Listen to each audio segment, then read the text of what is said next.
Consistency is probably a term you've heard once or twice if you listen to, read, or talk about any card game strategy with anyone. Hell, it's probably become a meme or a joke concept for most people. It's our medium of choice's buzzword when it comes to discussing almost anything.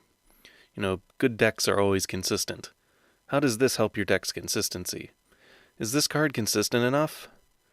Jokes and memes aside, consistency is a very important part of understanding how to build and play a deck in just about any card game. Despite the word's rampant present, I often find that a lot of players tend to either not grasp the concept or completely ignore it when constructing or explaining their strategies. Today's video will be a bit different from others, but I want to define and outline how consistency actually works in Force of Will compared to other games. Let's define the term first. Consistency generally means the percentage of a play or card going off in a game.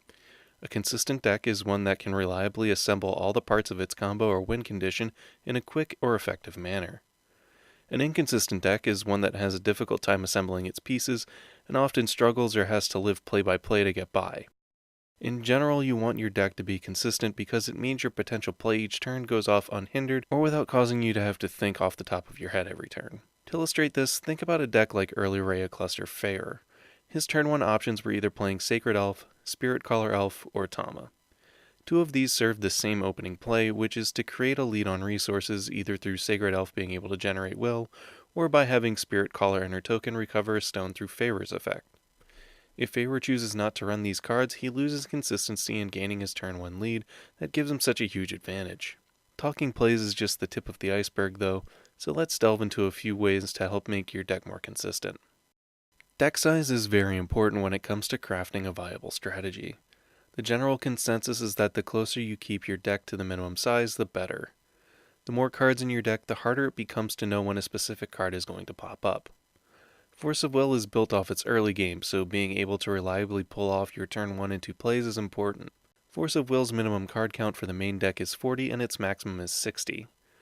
The maximum amount of a card you can have in your deck is 4 copies, so an ideal build would have 10 sets of 4 cards for a 40 card deck, and 15 in a 60 card deck. Now, let's do the unfun math part. I'll use Tigris for this example. Gem Mallet Panda is an all-important playmaker.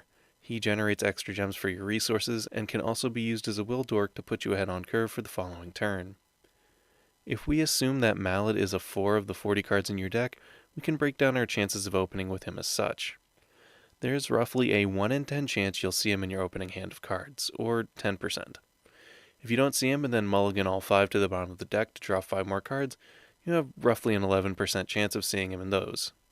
If you still haven't seen Gem Mallet Panda, there's now a 13% chance he'll be the next card you draw off the top of your deck. The chance to get Panda in your opening hand only worsens as you increase your deck size, with there only being a 6% chance of seeing him in a 60 card deck. I'm not going to bother listing out all of the different percentages vocally, but here's a table on the math of drawing one specific card if you run it at 4 copies.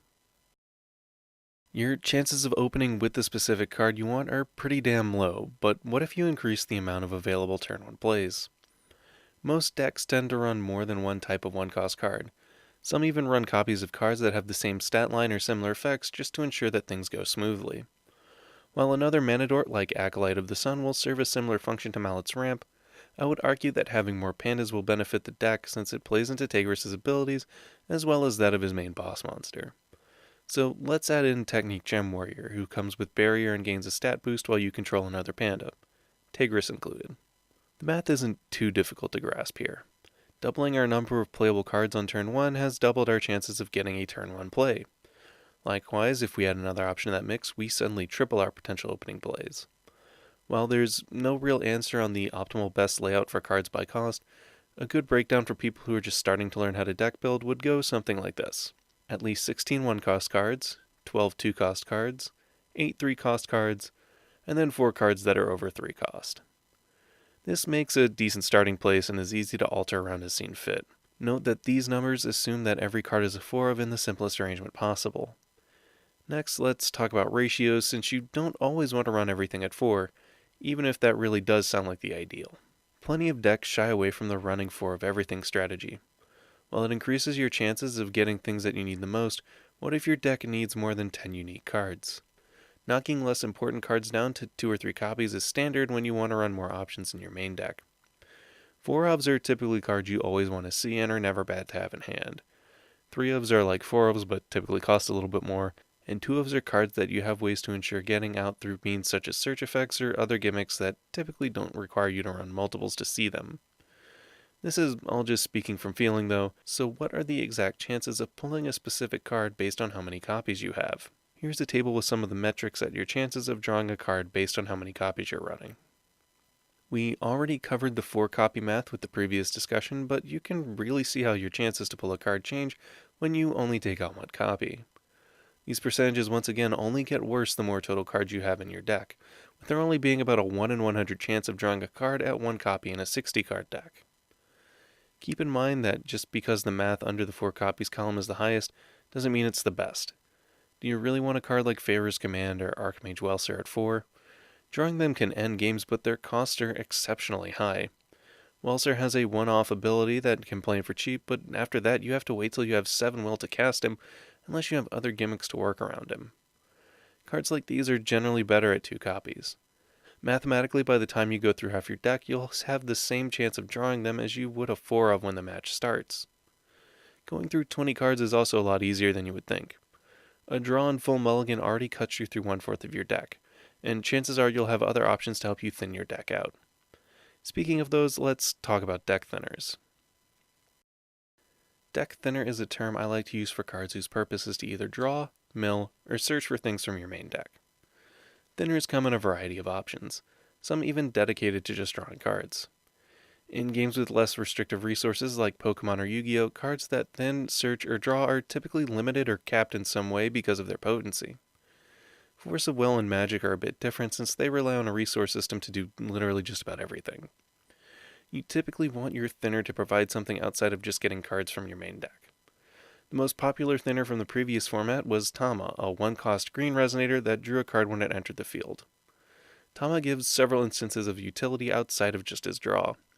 He's a 2/2 body that can attack and block, and he can also banish himself to deal 200 damage to another resonator, a deadly combo when paired with other cards.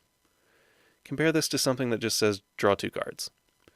2 is certainly more than 1, but there are some other factors to consider. For starters, what benefits does this card have outside of the draw?